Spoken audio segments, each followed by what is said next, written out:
Hello. Yes, ma'am. We are starting our session for today.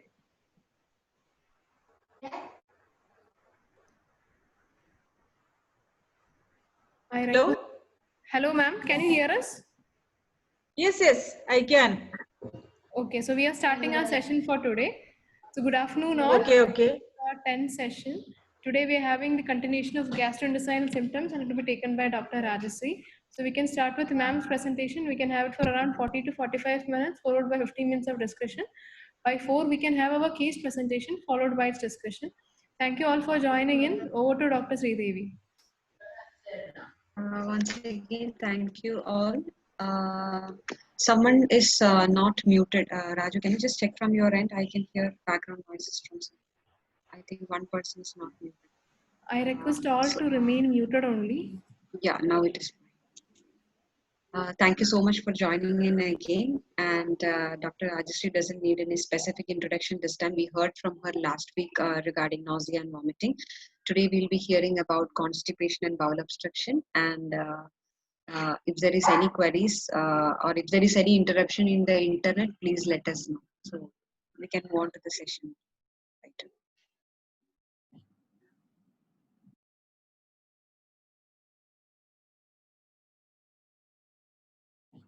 Ma'am, we can start the presentation now.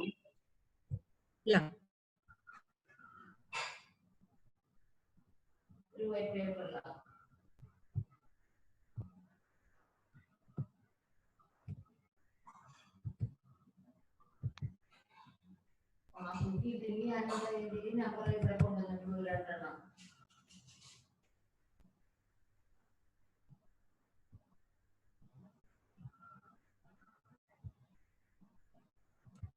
Can you see the screen? No, ma'am, we can't. Hello. Huh? No, we can't.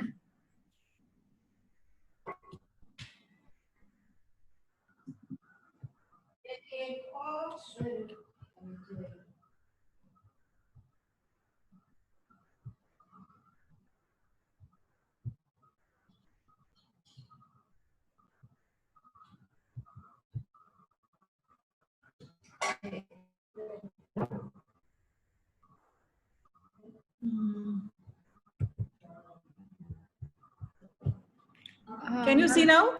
Ma'am, we can see your desktop, ma'am. Can you open your presentation from there? It is open. It's open now. I think maybe it's slowly loading. We can see the desktop now. Yeah, now it is loading. Yes. Yes, ma'am, we can see Constipation and bowel obstruction. Can you see it now? Yes, we can see it. Yes. Can I go ahead? Yes, ma'am. Okay. I will finish my presentation quickly because I don't know when the connectivity will be lost. So I will be continuing with gastrointestinal symptom part 2. Today we will be dealing with two major symptoms. One is constipation, which is very common. The second one is bowel obstruction, which is not so common, but yet we need to know how we can manage it conservatively as palliative care physician. Okay. Is it all right? Yes, ma'am, it is. Okay. So constipation is such a troublesome symptom which is most often underrated. And it is one of the most mismanaged symptom as well. I hope all of you can see the screen now. Yes, we can. Constipation facts you can see, no? Sorry, ma'am. We can see the most mismanaged symptoms. Yes, Yes. facts. Yes. Facts. You can see the slide. Yes. Okay. It is most underrated and mismanaged symptom that occurs purely because of the misconceptions principally regarding the diet. And most of us believe that only when we eat well, we will be able to move our bowel normally.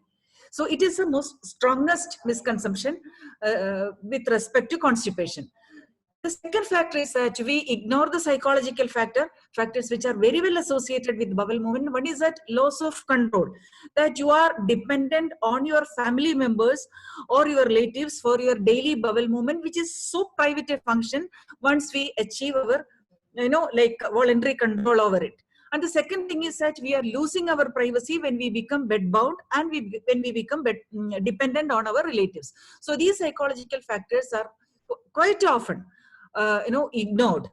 And the second, the third, the third factor which is associated with mismanagement of constipation is that overlooking the side effects of majority of the drugs. Most of the drugs which we use in conventional health practice and particularly in palliative care practice have side effects, or have constipation as one of the major side effects. And suboptimal use of laxative is another factor. When we use laxative, we believe that they may cause diarrhea and might add symptom burden. But laxatives are not purgatives. They will aid only in the smooth bowel movement. This fact is often forgotten, and we use laxative at a very less dose, which is normally required for a normal bowel movement.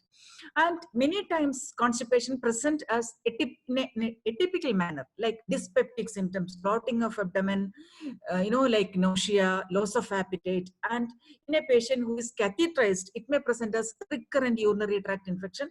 In a moribund, vulnerable or elderly patient, they may present with delirium or disorientation. And many times overflow or spurious diarrhea, which is often diagnosed and managed as diarrhea. Okay. So constipation is difficult or painful defecation associated with infrequent bowel evacuation and hard small feces. Causes disease related. I mean, when the person becomes immobile and when the nutritional status is poor and the food or fluid intake is much less, and the diet when it contains very low residue, that is one of the principal causes which may lead to constipation. And fluid depletion, which occurs as a part of poor fluid intake, or increased fluid loss like vomiting.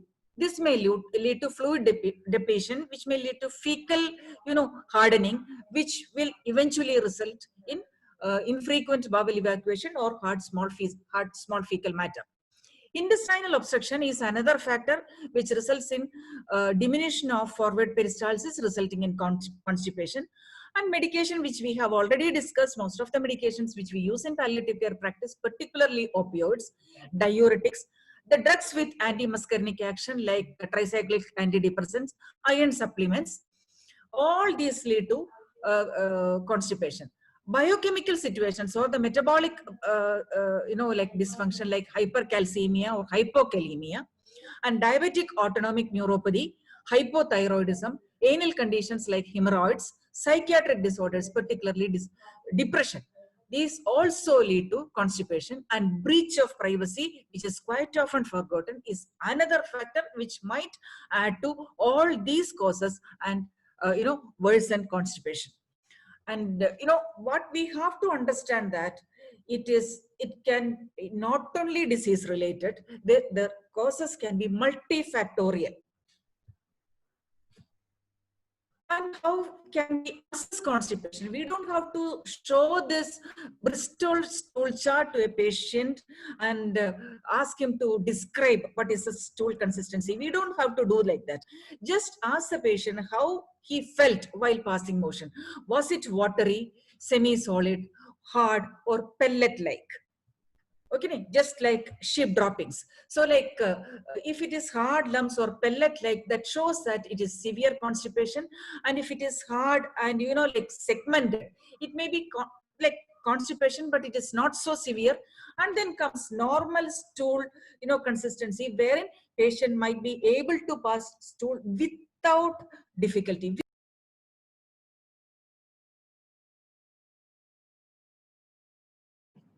Dr. Sridevi, we have lost Dr. Rajasri. I think she's out of this. Dr. Rajasri, can you hear us? Yes, I can. I think the history repeats. But it was very clear, much better this time till now. I brought my laptop down and I am sitting very close to the, the portal. I tried with cable connection, but that was not going well. Again, switched back to Wi-Fi. Am I audible now? Yes, very clear now. It's just that suddenly your PowerPoint also went off from the screen. Okay, let me see. but very much audible. Today it is much better. And okay.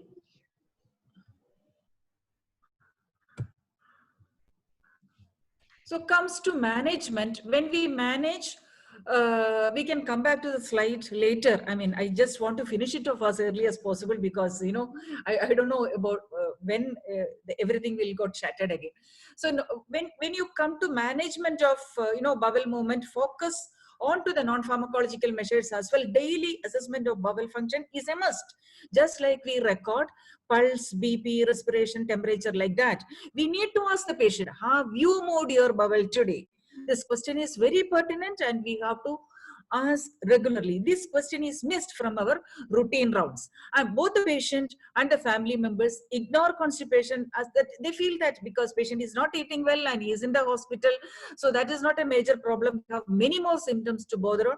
So they don't pay attention. So it is a duty of the physician or the nurse to focus on the symptom and ask regularly and daily and improve mobility. And if the patient is bedbound, see that the patient can be seated up with the help of the caregiver or the nurse or whoever it is. And if the patient can be made in the seated position, see that whether he can stand up, and if he can stand up, whether he can be motivated to walk further. So joint mobility and the muscular mobility should improve. As the patient become more and more bedbound, see that the peristaltic movement also will slow down, which will result in constipation. And access to toilet facility, particularly when the patient is at home, that is very important.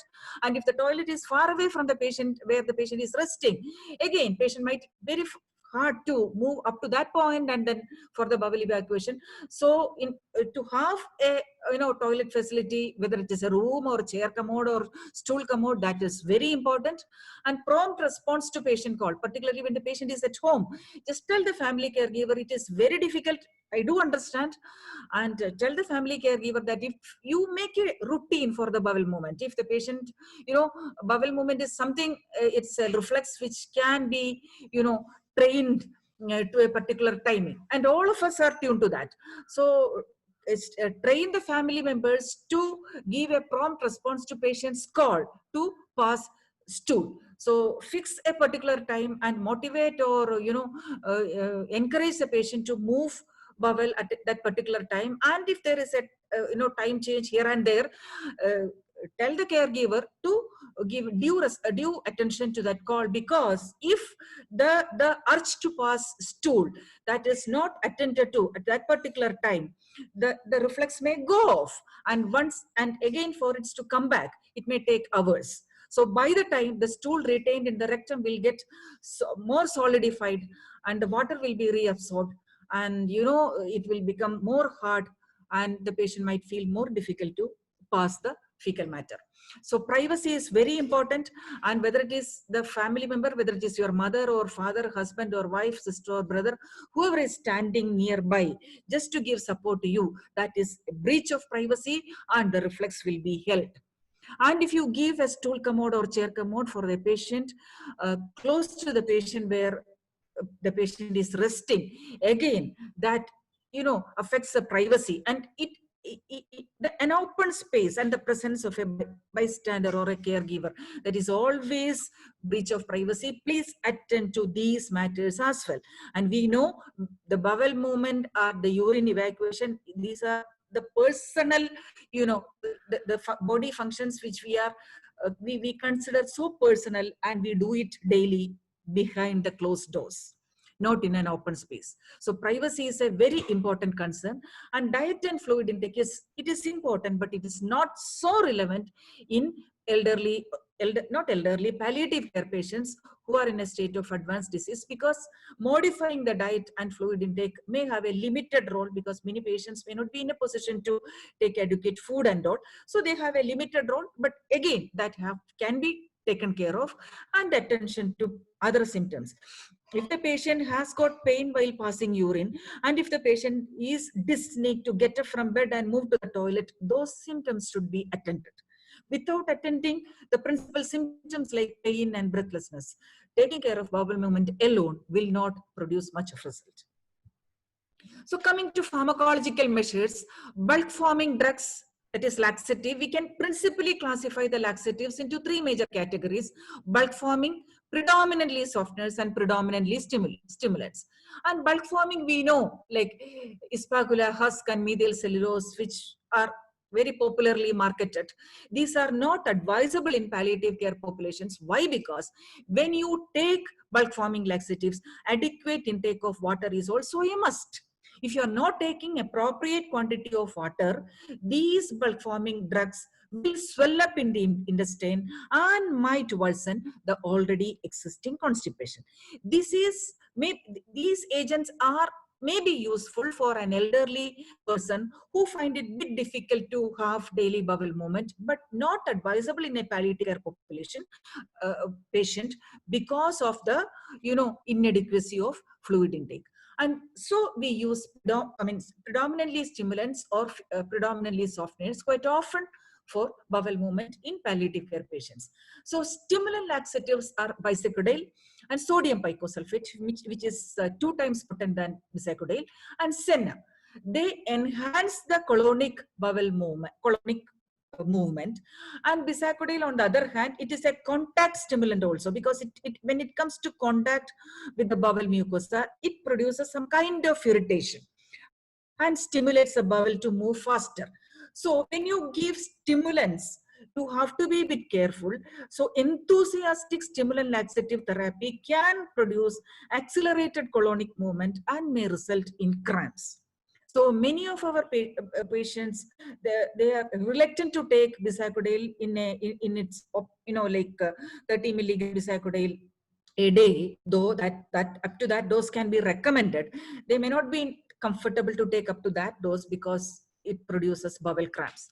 Predominantly softeners, we are very familiar with liquid paraffin, which is popularly marketed as Crimafin in combination with magnesium hydroxide, lactulose, which comes as Difalac, polyethylene glycol, which is a major ingredient in bowel preparation before colostomy. Sorry, not colostomy, colonoscopy, magnesium salts, and docosahexaene sodium.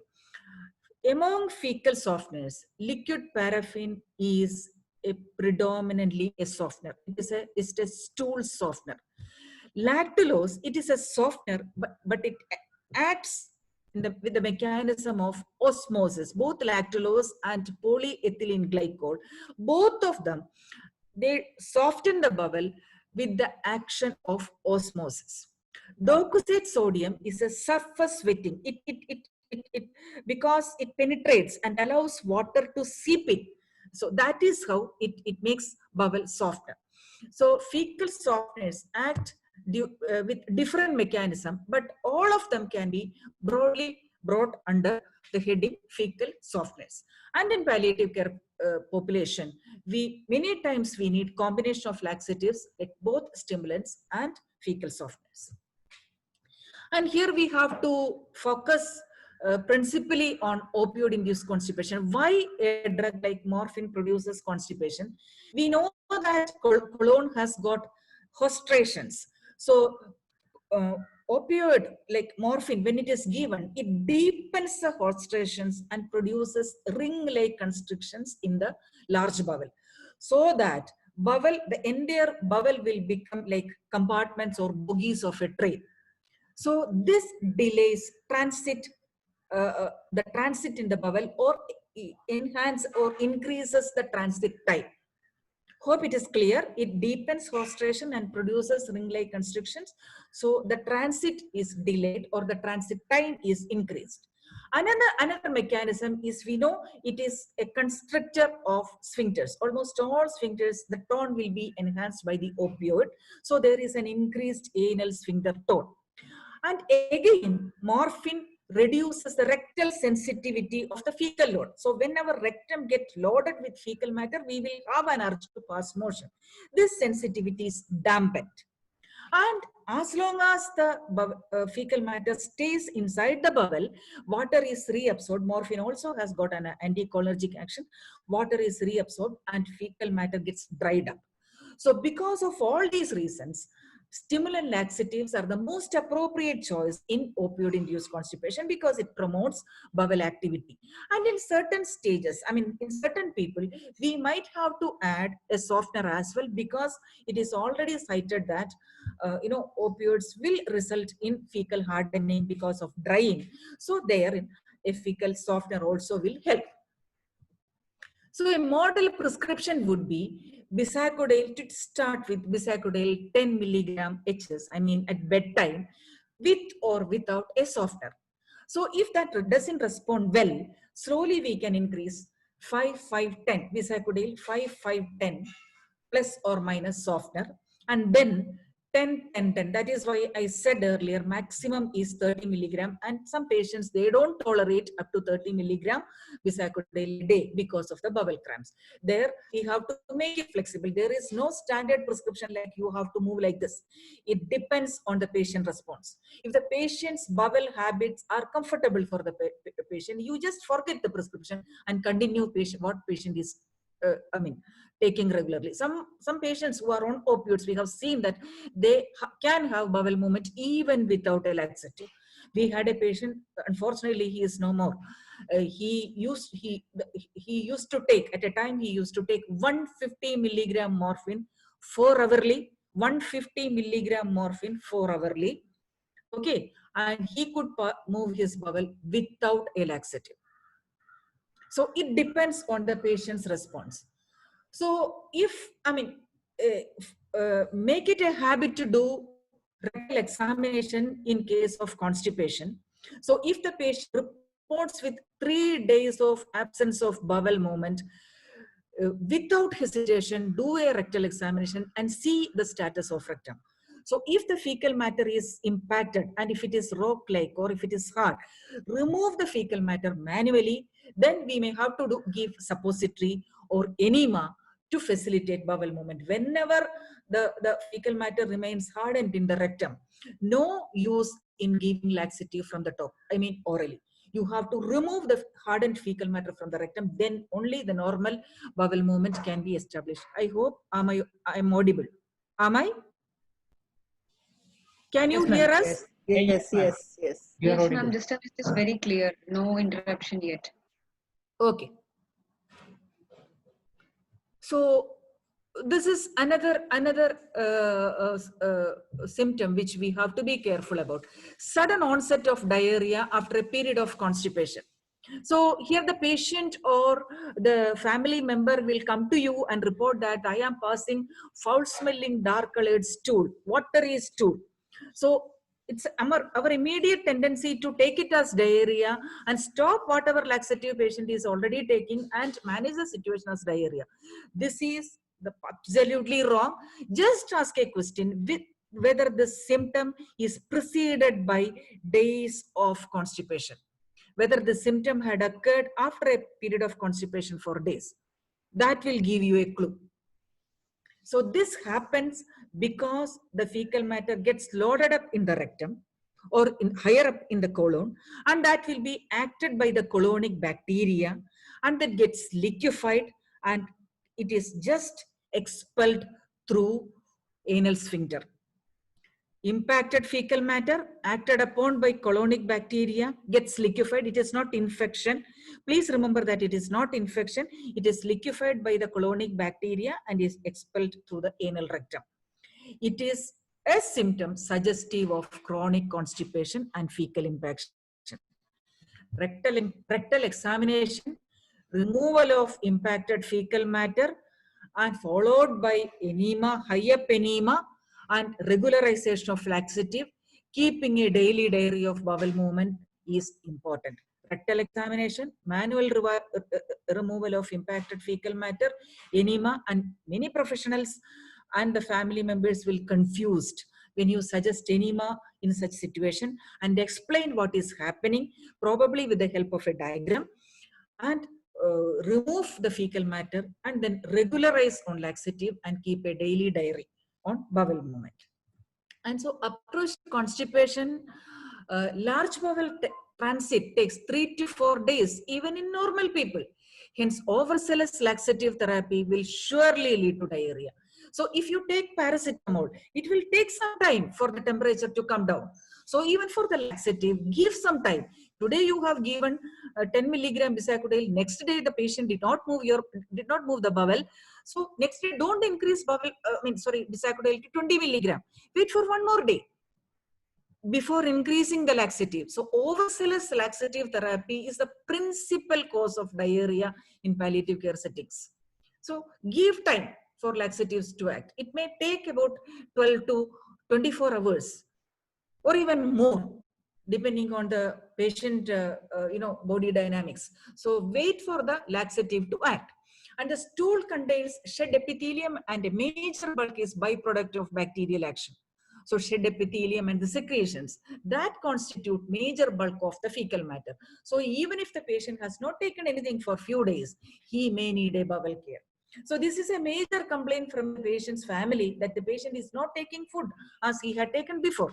So ask them how a newborn baby is passing bowel, 5 or 6, even more times a day. He is taking only breast milk. And the principal component of breast milk is water. So if a person has to have a good oral intake to have a proper bowel movement, how a newborn baby or infant is passing stools 5 or 6 or even 10 times a day. So that is the most important thing. Yes, dietary intake has got a role, but don't think that diet alone makes the fecal bulk. It is a product of shed epithelium and intestinal secretion. So even if the patient has not taken good oral stuff, he will have something to pass. Additional water and fiber supplementing may not improve constipation in advanced illness, because that is not possible. Remember, the hand that writes opioid should also write laxative. Morphine 10 milligram Q4H. The next drug should be bisacodyl 10 milligram HS. As opioid dose goes up, the laxative dose also might need an escalation. Make it a habit to do rectal examination in constipation. Without reluctance, all of us should do that. Frequency and loose stools always may not be diarrhea, but can also be a presentation of constipation, as we had already seen in overflow and spurious diarrhea. If diarrhea develops on laxative, as we had seen, overzealous laxative therapy, don't worry, don't run after IV fluids, and don't think of hospital admission. Just stop laxative. It will settle within 24 hours.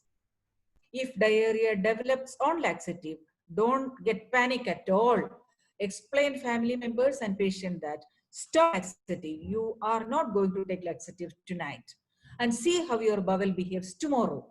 And if you're a bit worried, don't take laxative tomorrow as well.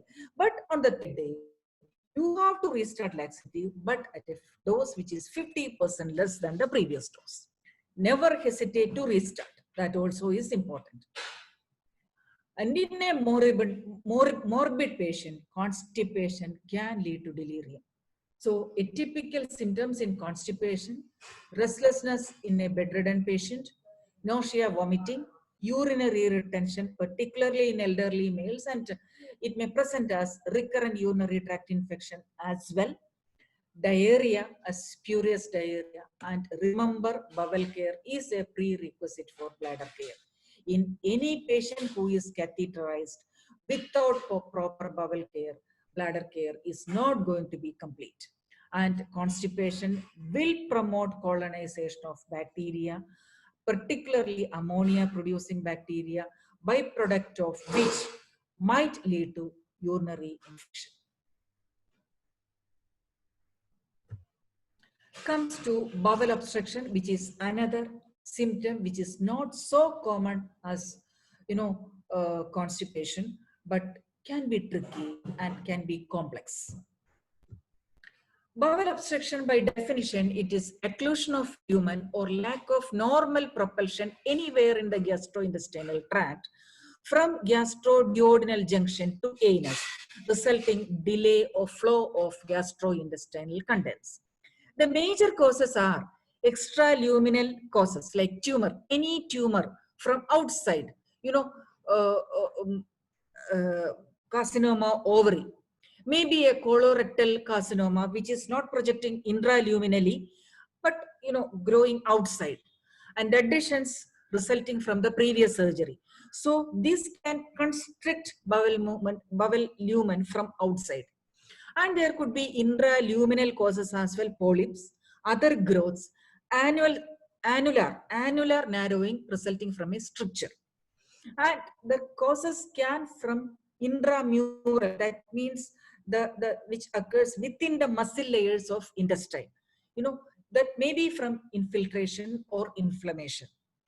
And bowel movement may get slowed down as a result of paraneoplastic syndrome and surgery, and it might happen in diabetic autonomic neuropathy as well. But these causes can rarely lead to bowel obstruction, and others constipation. So very commonly these may result from tumors or additions which may occur from outside, or from intraluminal obstruction which may result from polyps or stricture. Remember, carcinoma ovary is a notorious malignant tumor which might present as bowel obstruction, because ovary is a pelvic organ, and when carcinoma ovary, particularly with large tumor size, it grows out of pelvis and might compress the bowel loops. The pathophysiology: occlusion of lumen, decreased propulsion, accumulation of secretion, distension resulting in colic. And when the forward propulsion is dampened, there is increased intestinal flora, gas producing organism, which will add to distension.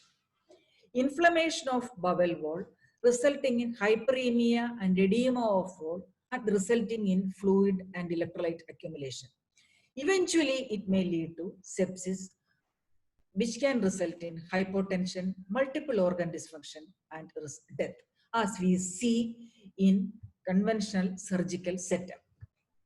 So schematically or diagrammatically, bowel obstruction lead to accumulation of intestinal contents, bowel wall distension. We know that vascular supply to the intestine runs through the wall. When the bowel wall gets distended, this vascular channels gets stretched, resulting in obstruction. Any obstruction to the vascular supply result in inflammation. Inflammation results in fluid accumulation. Fluid secretion means where the fluid has to go, it will be poured or secreted into the intestinal lumen again.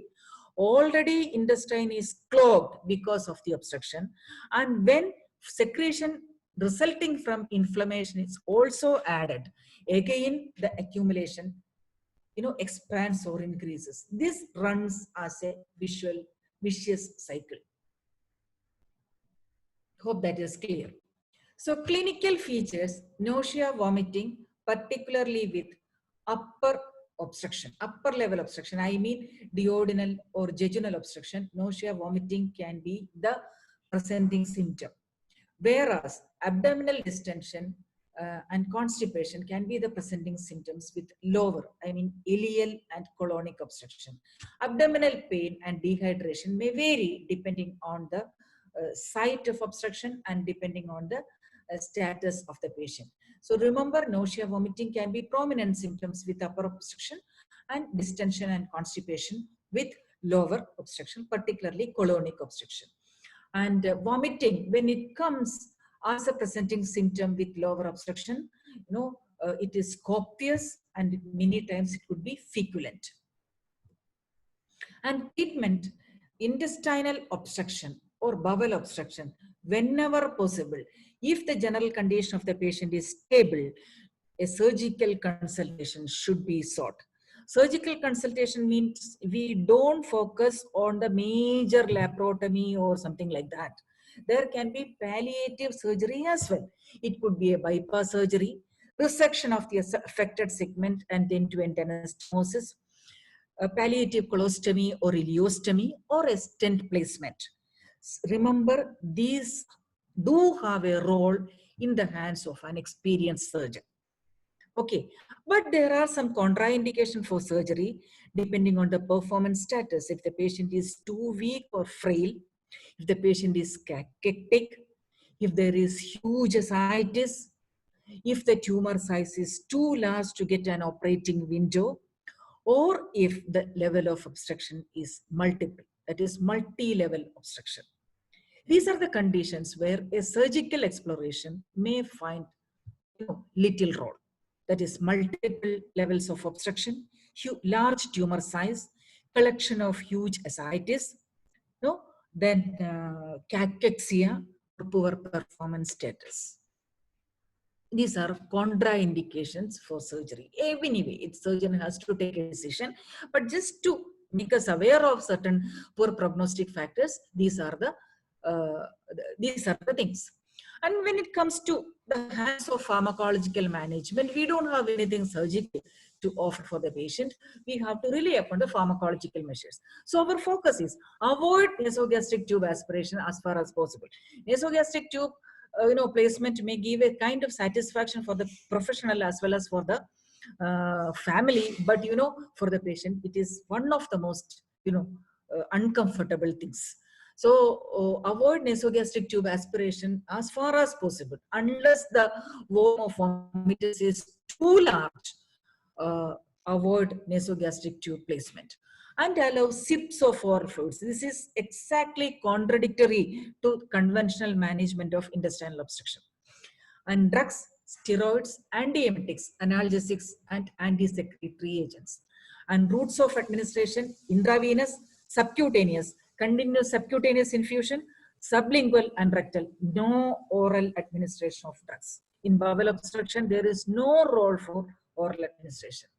So principles of management: reduce peritumor edema by using dexamethasone. When you reduce peritumor edema, the compression on the bowel wall will be relieved so that the bowel will start functioning normally. And if you can remove or relieve peritumor edema, try to improve prokinesis with the help of metoclopramide. But remember, metoclopramide is not a preferred drug when the patient presents with colic, because colic is a sign of or symptom or sign of impending obstruction. So in such situation, if you are giving a prokinetic like metoclopramide, it will accelerate bowel movement and may eventually result in bowel rupture. So if the patient is complaining of colic pain, withhold metoclopramide. That will be a better strategy. Control secretion. So controlling secretion by using an anticholinergic like hyoscine butyl bromide, glycopyrrolate or octreotide. And controlling nausea, vomiting, again in the absence of colic, metoclopramide is the preferred drug to control nausea, vomiting. But in case of colic, we can use either haloperidol or olanzapine or ondansetron. Ondansetron, in the previous class, we have seen that in bowel obstruction from the distended bowel wall, the argindophilin cells secrete serotonin. Ondansetron, being a serotonin antagonist, can effectively control nausea, vomiting. But that is a second line drug. First line drug is always metoclopramide, which should be avoided in presence of a colic. If colic is absent, so metoclopramide can be given. If colic is present, we can control nausea, vomiting with haloperidol or olanzapine, which is an atypical antipsychotic, which functions similarly with in an exact manner like that of haloperidol, and ondansetron, which is a 5-HT3 antagonist. Relieve constipation with the help of a softener or low enema. Remember, stimulants are contraindicated. Management of pain, continuous pain with the help of opioids or NSAIDs, and colic can be controlled with hyoscine. Hyoscine butyl bromide is nothing but Buscopan. Maintenance of hydration can be achieved through intravenous or subcutaneous route, which we will see later. So in case of partial obstruction, we can try with dexamethasone to relieve peritumor edema by giving 8 to 16 milligram once daily, administered intravenously, preferably before 2 p.m. so as not to disturb the biological steroid level of the body. Continue for 3 days. If there is no effect, it may be stopped. There is no use in for continuing steroid further. But if it is found to be useful, so that the bowel movement is enhanced, that the patient is able to tolerate oral fluids in a better manner, that is a sign of positive outcome. So in that case, continue it over 5 to 7 days, taper and stop at the end of a week. And within 3 days, if it is not useful, stop. Don't continue it. If it is found to be effective, like, better tolerance to oral fluids and better bowel movement, you can continue it for 5 to 7 days and then stop. Metoclopramide, 10 to 20 milligram, should be avoided in presence of colic. In presence of colic, we can use ondansetron, haloperidol, and olanzapine, as we have previously discussed. This is the dosage range. But in the case of complete obstruction, we have seen that, and if dexamethasone is not effective and you cannot give metoclopramide, okay, you have to control emesis by some other means like halo, olanzapine, or ondansetron, and you can give anti-secretory agents so that the secretion will be limited, so that the bowel distension will be minimized. For that matter, for that purpose, you can give hyoscine, glycopyrrolate, and octreotide. Hyoscine 80 to 40 milligram a day, glycopyrrolate 200 microgram 8 hourly. That means almost 800 microgram a day, 600 or 800 microgram a day. Octreotide 300 to 900 microgram. These are all microgram, hyoscine in milligram, all subcutaneous. Hyoscine butyl bromide, Buscopan, is available as oral preparation, but it's a drug which is very poorly absorbed from the gut wall. So even in a normal patient, I won't suggest Buscopan tablets. Only 20% is bioavailable when it is given orally. So my preferred route of administration of Buscopan is either subcutaneous or intravenous. Pain, constant pain, opioids and NSAIDs, how the patient, if depending on the pain scale and the response, it may be given subcutaneously. NSAIDs also can be administered subcutaneously. Like ketorolac, it is not a very good NSAID for a prolonged use, but for a short course, it may be given subcutaneously. Colicky pain, antimuscarinics can be given. Ketamine is another choice.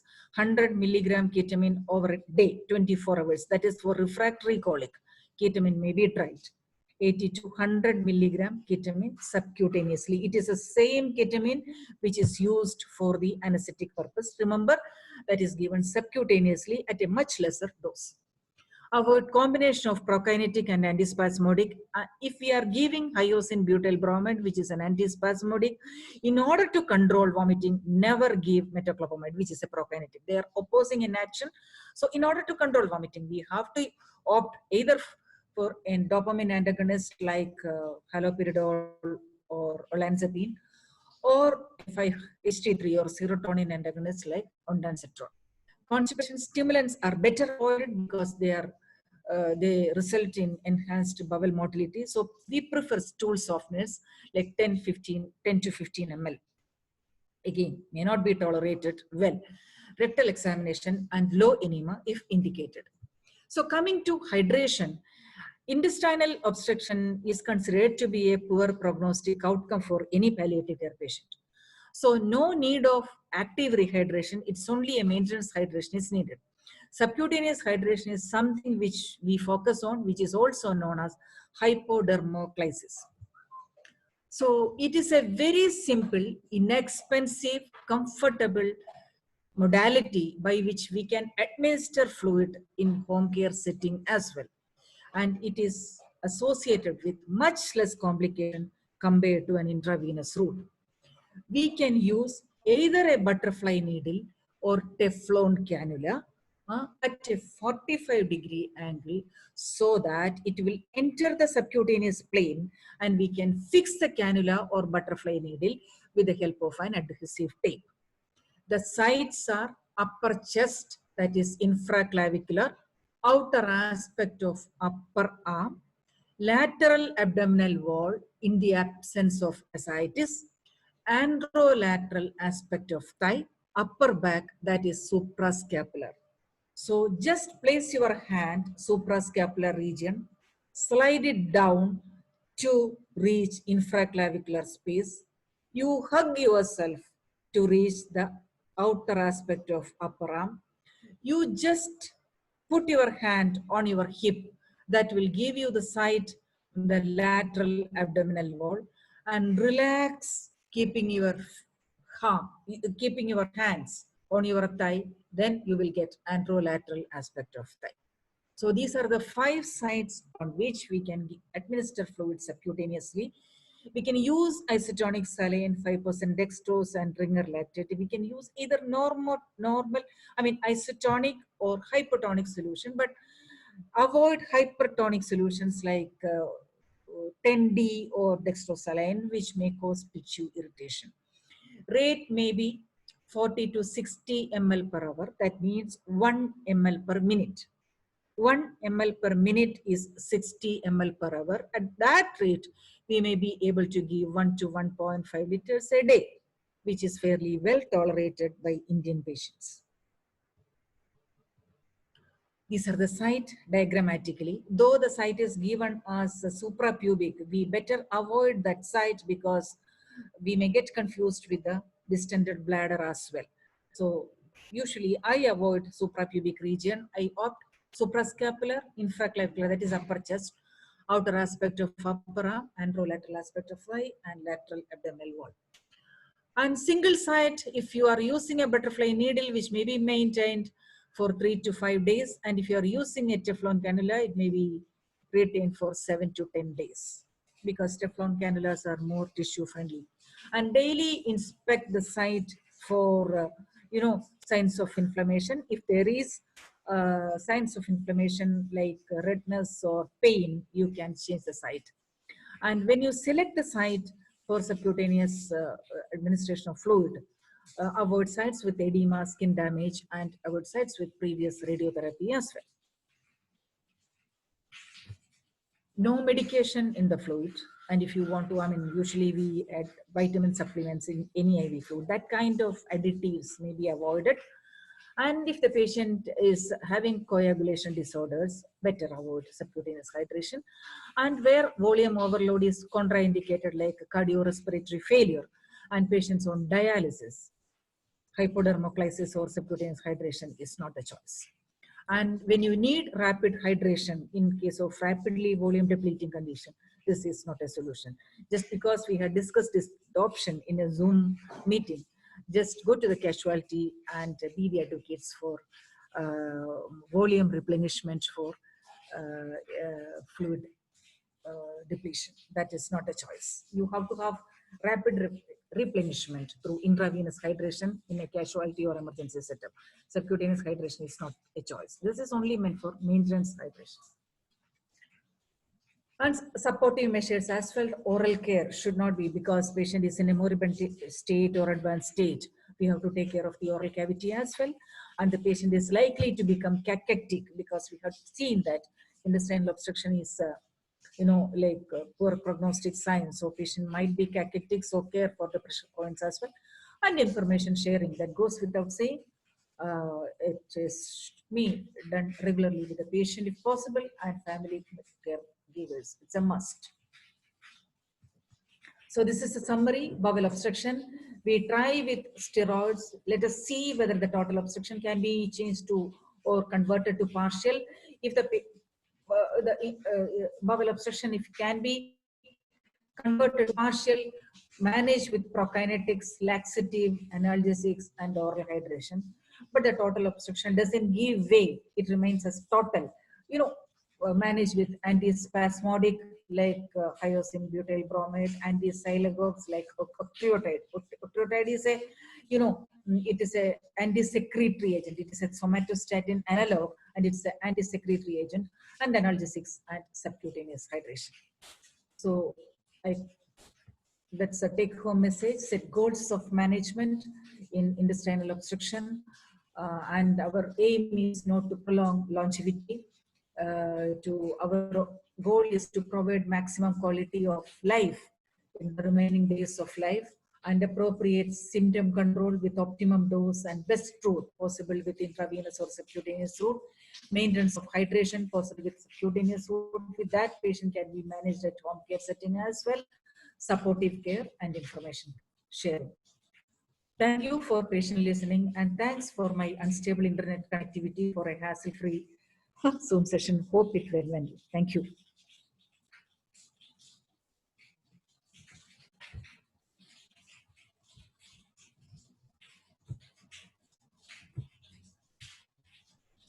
Thank you, ma'am. Today, actually, the audio went really well. There was no interruption at all. It went really well. So I think the net connection is partly solved. I We'll don't take know up some what. questions before moving on to the presentation.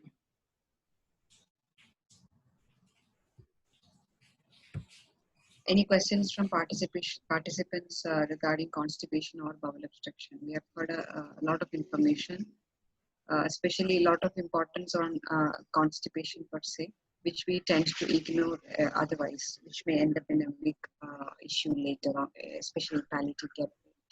So, any questions regarding both the topics we can discuss before moving to the presentation? You can either raise your hands or unmute yourself and speak.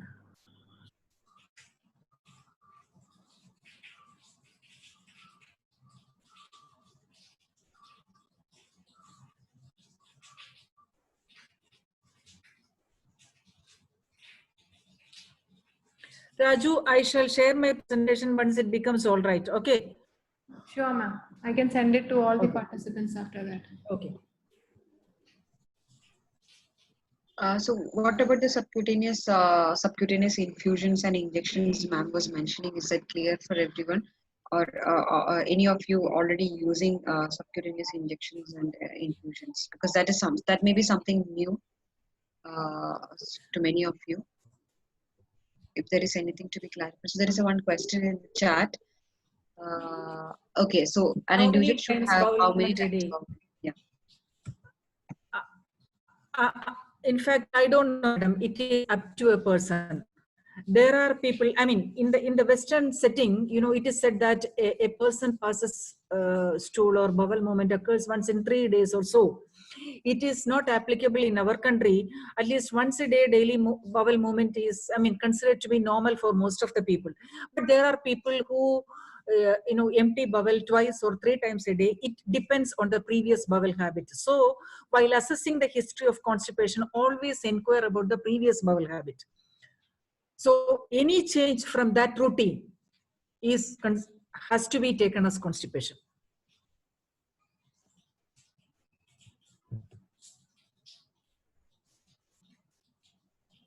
I hope that's clear. And we have to understand that it is an effortless body function.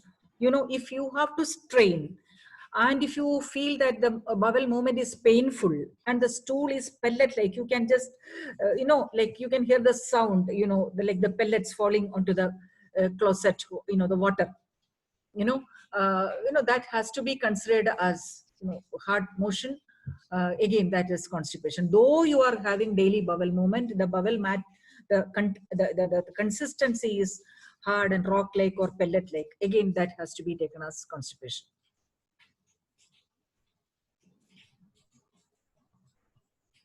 And it will be very common that when you ask patients, did you have bowel opening today, they may tell you yes. But it is very important, as ma'am mentioned in her presentation, to go further. If yes, how was it? What was the consistency? What was the volume?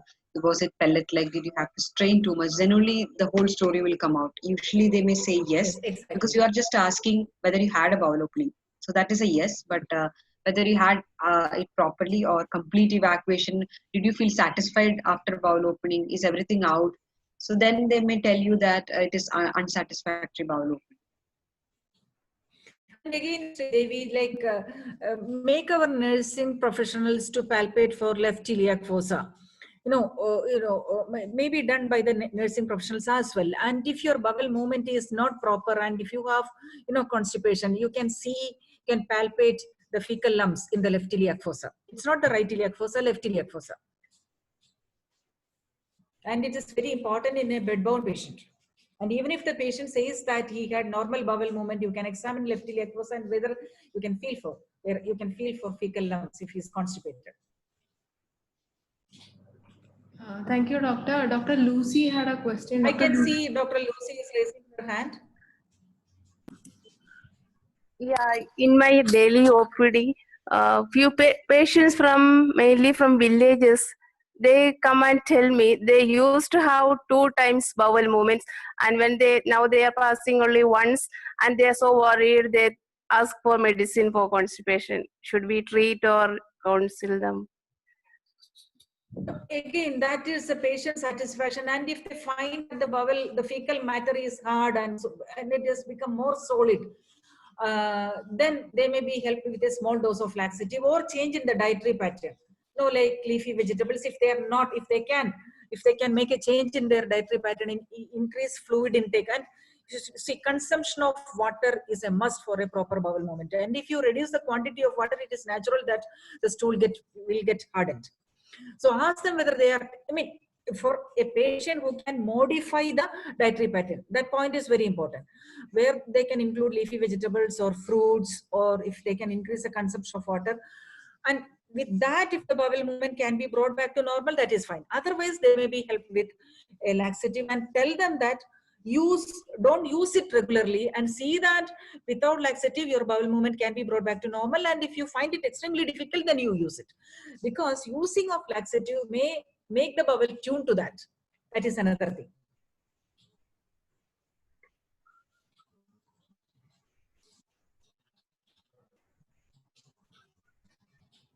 Which laxative is better in pregnant women? I am unable to answer that question, because I can only say that I haven't used anything while I was pregnant. That is the only thing I can tell you, because as far as possible, any laxative therapy should be, any unnecessary medication should be avoided in a pregnant woman. And pregnant woman it is a normal status now. Normal condition. It's a physiological condition. They can very well modify their dietary pattern. And constipation might happen because of the expanding or enlarging uterus will compress bowel. So that is an expected thing. We can encourage mobility instead of getting confined to house or a particular room. They can allow to take short walk and all. Encouraging mobility and activity is always good for a good bowel movement, and they can modify diet. Personally, I don't suggest. They may go for bulk forming, but I won't suggest without the bulk laxatives can be given, madam. It may be given provided they can take adequate quantity of water. Again, that too with the nod of a gynecologist. Okay, thank you. There is another question. Regular monthly once use of laxatives or tap water enema in non-constipated patients, is there any scientific basis? Just I didn't get that question properly. If there, although there is no constipation, regular enema, like once in a month tap water enema in a non-constipated patients, is it scientific? Is there any scientific basis?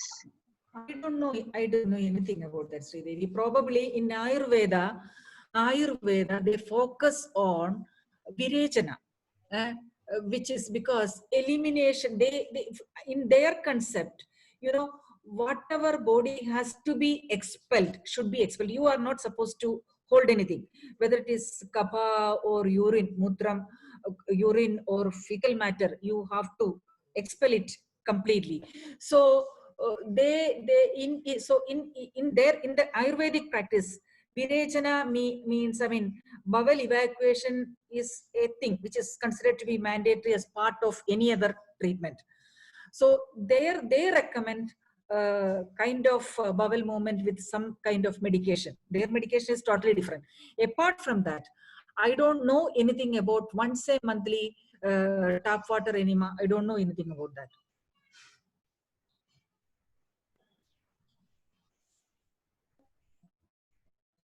Any last one more question before just one more question.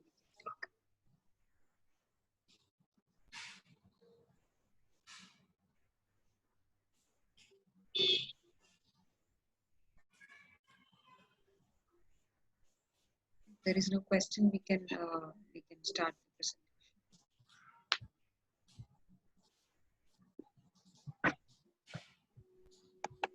No hands are coming up, ma'am. So I think we can move on to our case presentation. We can follow the discussion after that.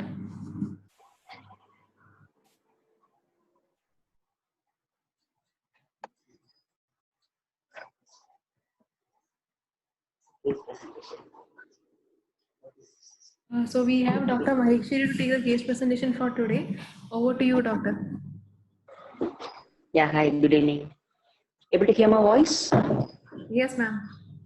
Yeah, actually have some signal problem here. I don't know whether, if there is some issue, just let me know through a message or whatever. Yeah, sure, ma'am. You can start, ma'am. Yeah, and to all my seniors and colleagues, actually I'm an assistant professor in Department of Biochemistry.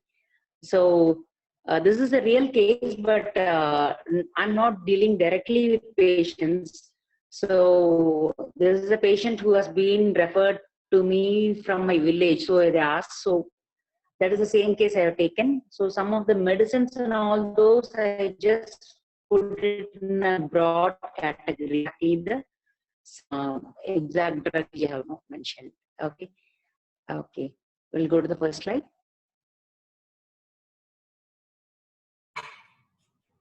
Yeah, this is a history of a 36-year-old female metastasis.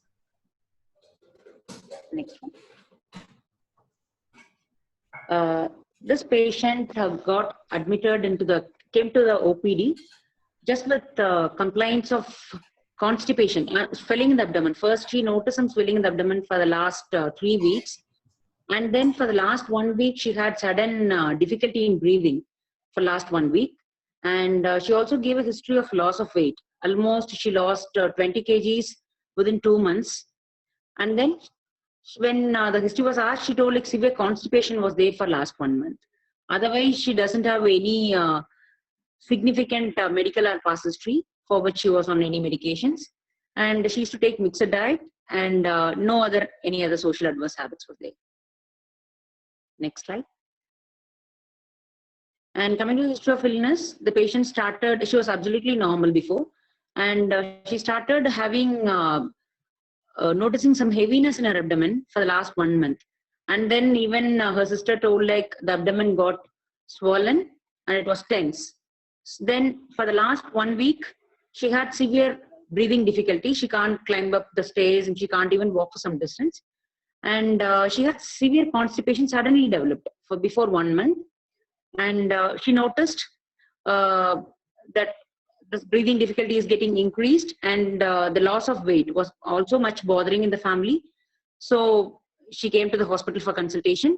Otherwise, she don't have any other history of vomiting or bloody stools or anything, any other significant history apart from constipation, loss of weight, and breathing difficulty for 1 week. Next one.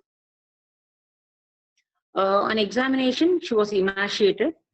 Because one thing is like the loss of weight, sudden loss of weight, and all the vitals were stable, and she was found to be paler and not ectric, and there is no significant lymphadenopathy anyway. And mild pedal edema was present on bilateral limbs. And on palpation, the abdomen was tense, and the fluid thrill was positive.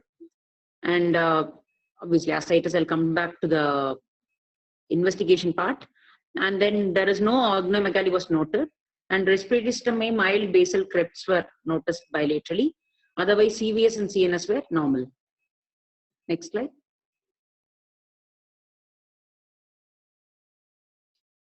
So the doctor admitted the patient, and they went for all the routine blood investigation. In this thing, only significant thing I have noticed here, hemoglobin was less, 8.6 gram percentage, and our CEA, carcinoembryonic antigen, it was normal within limit, and all her LFT, RFT, everything was normal.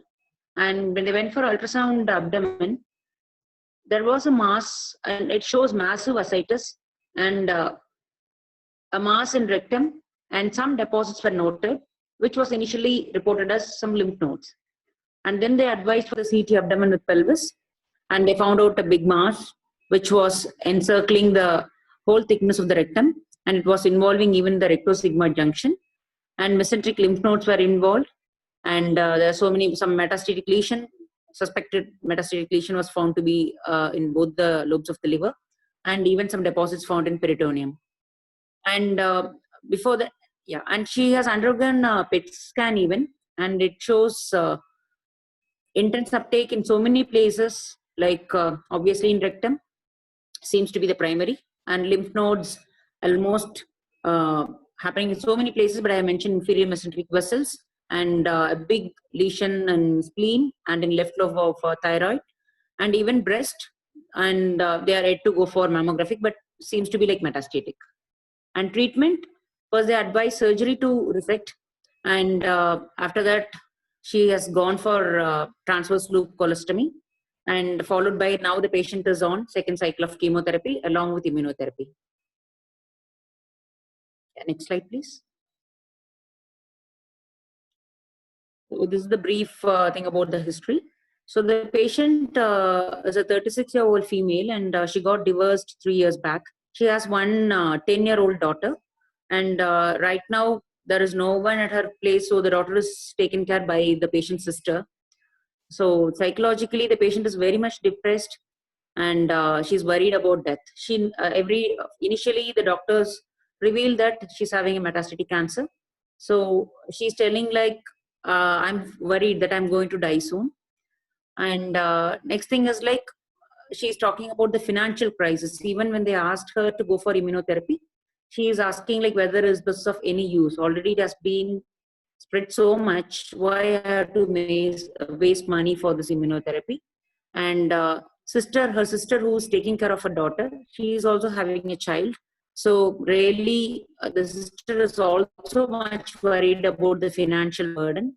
And even she is asking that as a caretaker, she is asking like immunotherapy is effective or not, because it's costing a bit higher.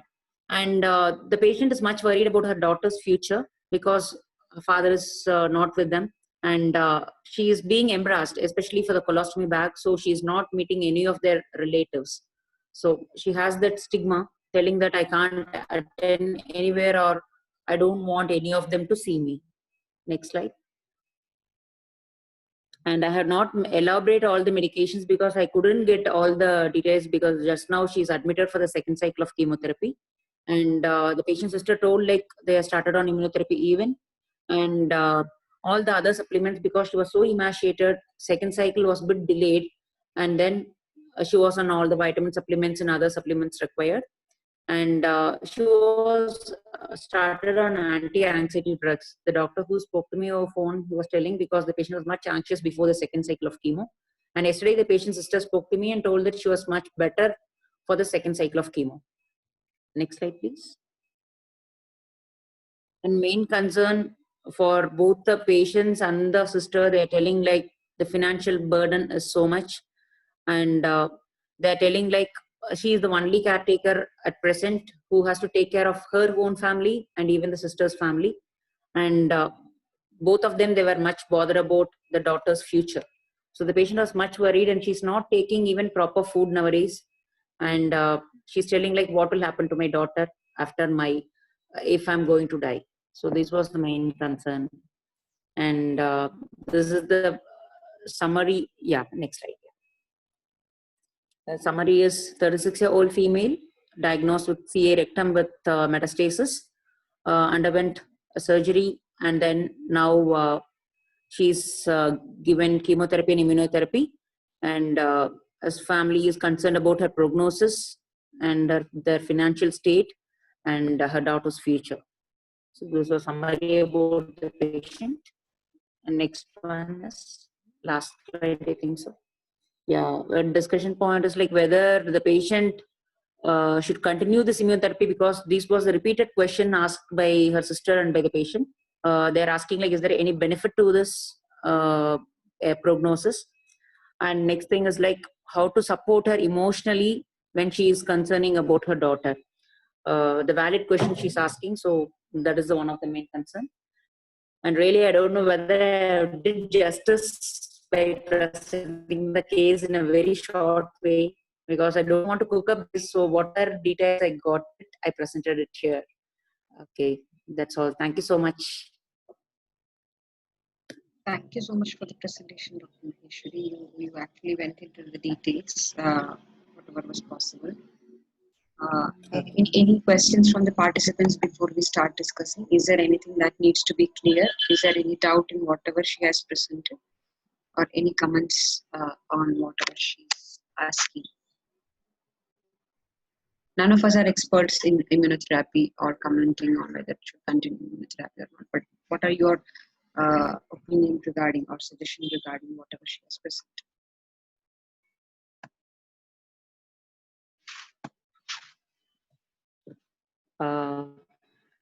Actually, the patient attendant told that the treating surgeon advised that immunotherapy may be beneficial a bit. She may have reduced side effects. That's what she told. So she's telling like it's costing per immunotherapy kile 4,000. So is it useful? Is it, if it is going to even improve her survival rate by 1 year, is it okay? That's what the question was asked to me. But I don't know. As he told, like financial burden should be considered. I think so. So I don't have the answer. I told like you have to sit and discuss with the family. This is not the mandatory one that she should go for immunotherapy. So. So this is what is told by the treating physician to you, right? What is their expectation on survival? Yeah.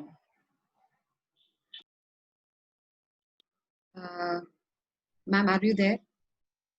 Yes, Yes, ma'am. Yeah. Yes. Yeah.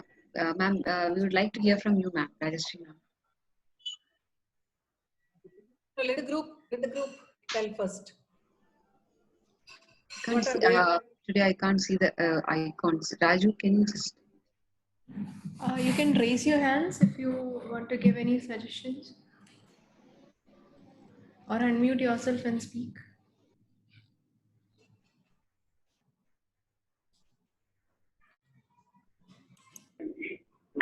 Dr. Punita? This patient's current financial situation is she is not affordable for the treatment, right? That's what I understand. Yes, ma'am. Current. Yeah. Right now, telling a few amounts and all those.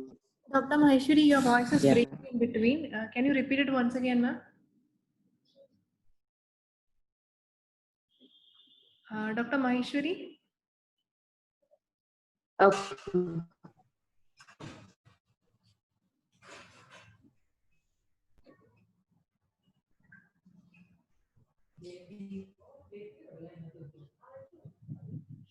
Dr. Maheshwari?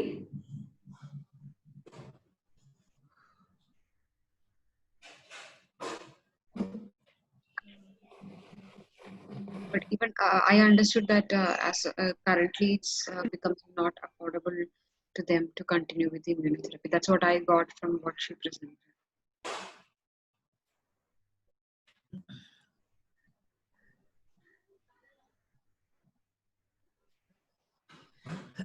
Any other questions? I think Dr. Maheshwari can't hear you.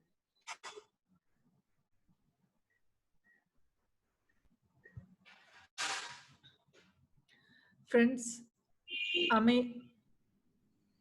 can you all hear me? Yes, doctor, we can. I am. Ma'am, I am also able to hear my voice. Yes, Dr. Maheshwari. Can you answer the question? Yeah, again? sorry, before. Yeah, okay, fine. Yeah.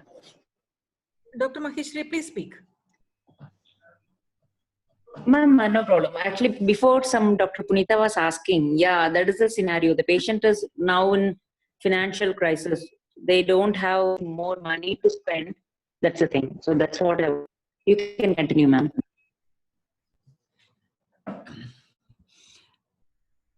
What I think is that it is not the affordability alone, and I am not an expert to comment on immunotherapy in a disseminated malignancy of rectum. And even when the patient were in a situation where the patient is affordable patient can afford immunotherapy, I wouldn't suggest if it is not going to produce any beneficence. When we think of the ethical framework, any therapy should not cause any harm to the patient. That's the first thing we would say. And the second thing is that it should provide some benefit to the patient. I don't know how far immunotherapy to effect in a positive turnout. That I'm not an expert, I should admit that. Then comes, whether the patient actually, what is the patient's expectation, how much she knows about her diagnosis and the status, what are her goals, that that we can come to a conclusion only when we set an open communication with her. So that is my concern or my thought regarding immunotherapy. And other factors are, does this patient have symptoms like pain or breathlessness? Dr. Maheshwari mentioned something like bleeding or breathlessness or something to begin with. Is she adequately controlled with respect to her symptoms? That is my one question. Second thing is that how much she is aware about her diagnosis. And for her, there is every chance to be anxious, upset, and apprehensive and depression because she is separated and there is no partner to take care of her daughter. It is a female child with 10 years and, the pubertal age group. And she is going to be an adolescent. The concerns are, mounting, many more than we can imagine. And she has to be taken care of by one of her sisters, who is also a bit concerned about the extra so-called burden on her. So how much exploration have been done on these aspects? Only when these things are clear, then we can go to the next step, how that can be supported. That is my opinion. I wait for others' comments. Does she have any other symptom? Or she is worried only about Ma'am, no, she's perfect. Ma'am, only right now she don't have any symptoms, but after starting the chemotherapy, the routine, mild fatigueness, only those things were there. Right now, she don't have any pain or something, only colostomy because of the social stigma like that she is feeling. Apart from that, she don't have any symptoms now, which is spring. Yeah, that is quite good. But is she aware of that, disseminated status of her disease? Yes, ma'am. Yes, she is aware. She is aware. So what are her concerns regarding her daughter? Ma'am, first thing is like she is thinking, yes, ma'am. First thing she is thinking like who will take care? And when the sister is telling yes, and she is telling like don't waste money on my treatment. This can be used for her daughter's future. That's what she is telling now. She don't want to undergo chemotherapy or immunotherapy or whatever.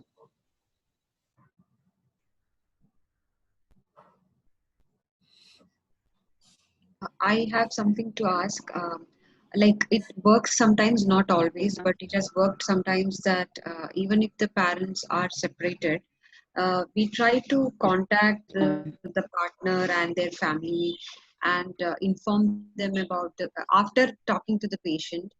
If she is willing, then we try to talk to the partner and their family. It has happened many a times that they will be happily coming back knowing the situation that this patient is in this condition, and they would want their daughter or a son to be with the father or their family. So it has happened.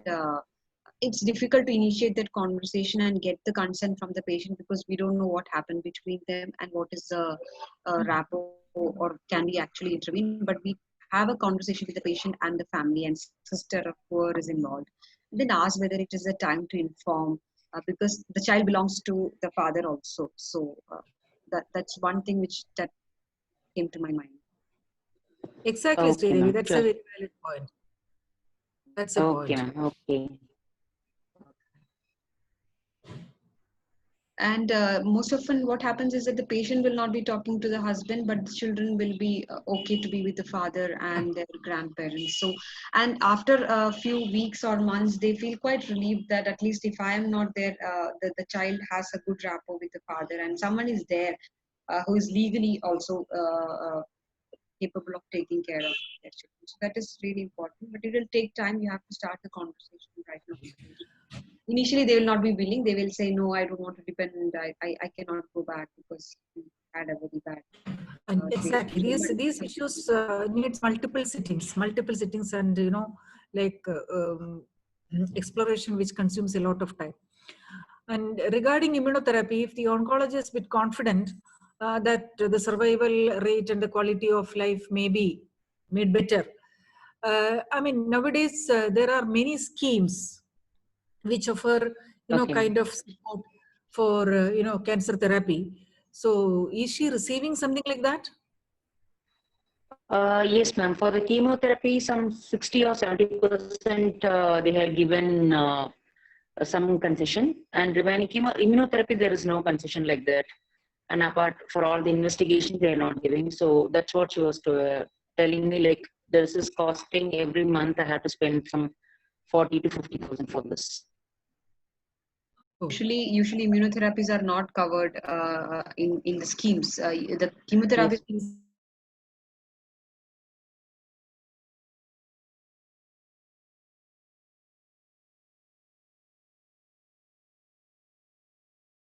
Yes. Yeah.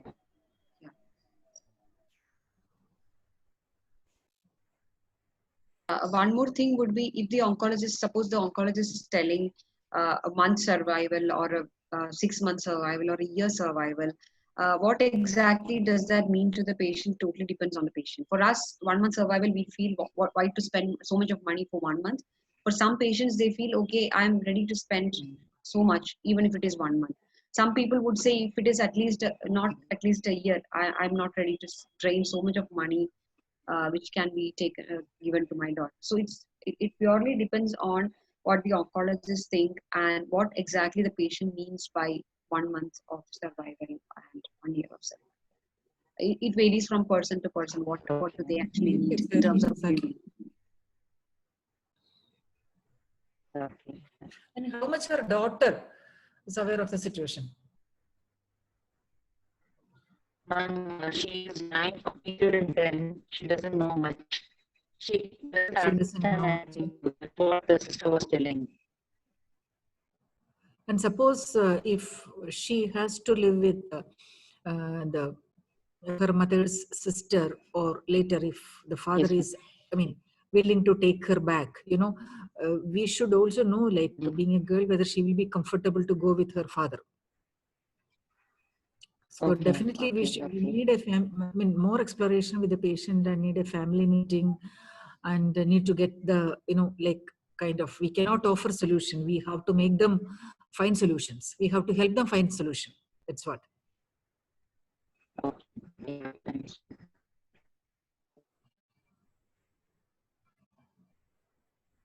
Any other points from the participants? I think next week onwards I should start asking questions so that everyone should start speaking something or the other. And she got divorced about 3 years ago, so her daughter must be 7 years then. So definitely she might have had some Yes. rapport with her father. So we can have a exploration for daughter as well. What all things, being a 10-year-old girl, she also might have understood that her mother is not, altogether well. She is having a kind of illness which requires treatment, and she might have seen her going to hospitals many times. So what all things she knows, and we cannot hide many facts from children for a long time. That is, it's better to have an open conversation with the child as well. And we think that it is quite difficult, but the children, they are much better than the adult in many aspects. That's what I think. Okay, ma'am. Okay. Sure.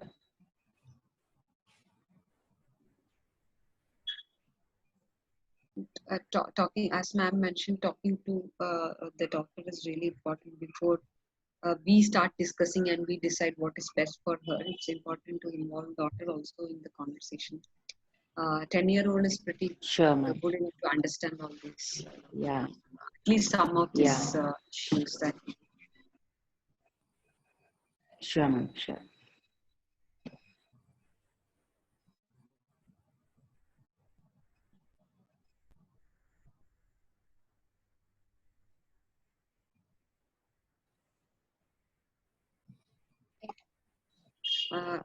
If there is any comment or any suggestion, we can take one.